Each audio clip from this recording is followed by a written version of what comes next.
नमस्कार, reporter MD में आप सभी का स्वागत है। किससे डरे हुए हैं फडणवीस? क्या इजराइल लीबिया से खतरा? सुरक्षा बढ़ाने जाने पर संजय राउत ने घेरा।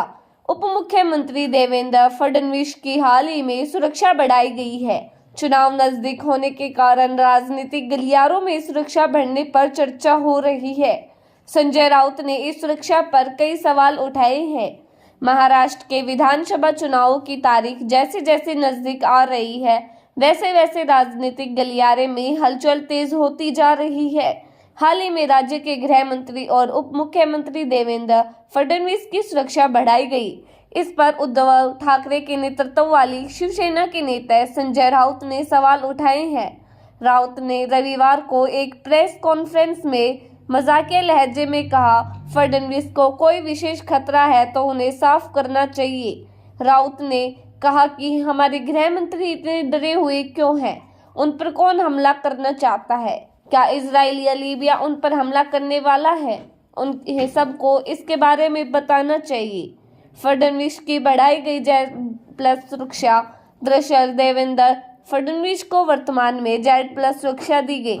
उसमें उनकी सुरक्षा के लिए नागपुर के अतिरिक्त फोर्स 1 कमांडो तैनात किए गए हैं। इस पर राउत ने दावा किया कि शहर में लगभग 200 फोर्स 1 कमांडो तैनात किए गए हैं।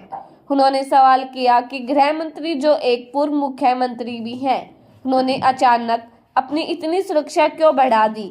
जो शख्स दूसरों की रक्षा का फैसला करता है, उसने खुद की सुरक्षा बढ़ाई है। अचानक हमने उनके घर के बाहर फोर्स 1 कमांडो देख रहे हैं, रश्मि शुक्ला को बताया भाजपा का डीजीपी। संजय राउत ने महाराष्ट्र की पुलिस महानिदेशक रश्मि शुक्ला पर भी निशाना साधा और उनसे सुरक्षा बढ़ाने के पीछे का कारण बताने का आग्रह किया। शुक्ला को भाजपा का डीजीपी बताते हुए राउत ने आरोप लगाया कि उन्होंने भारतीय जनता पार्टी के प्रति पक्षपात दिखाया है। खासकर 2019 के महाराष्ट्र विधानसभा चुनावों के दौरान यूबीटी शिवसेना के नेता ने आरोप लगाया कि उन्होंने हमारे फोन टैप किए और फडणवीस को संवेदनशील जानकारी प्रदान की। इससे उनकी निष्पक्षता पर सवाल उठे हैं। चुनाव आयोग पर भी साधा निशाना। राउत ने अपनी टिप्पणी में महाराष्ट्र में चुनाव आयोग के अधिकार पर सवाल उठाया और कहा कि आयोग ने कहा कि उन्हें शुक्ला को स्थानांतरित करने का अधिकार नहीं है। उन्होंने झारखंड की एक हालिया मिसाल का जिक्र किया, जहां राज्य चुनाव से पहले एक डीजीपी का तबादला कर दिया गया था। उन्होंने सवाल किया कि महाराष्ट्र में भी ऐसा ही कदम क्यों नहीं उठाया जा सकता। राउत ने सवाल किया कि क्या हम उनसे निष्पक्ष चुनाव कराने की उम्मीद कर सकते हैं। उन्होंने कहा कि चुनावों का नियंत्रण उनके हाथ में नहीं छोड़ा जाना चाहिए।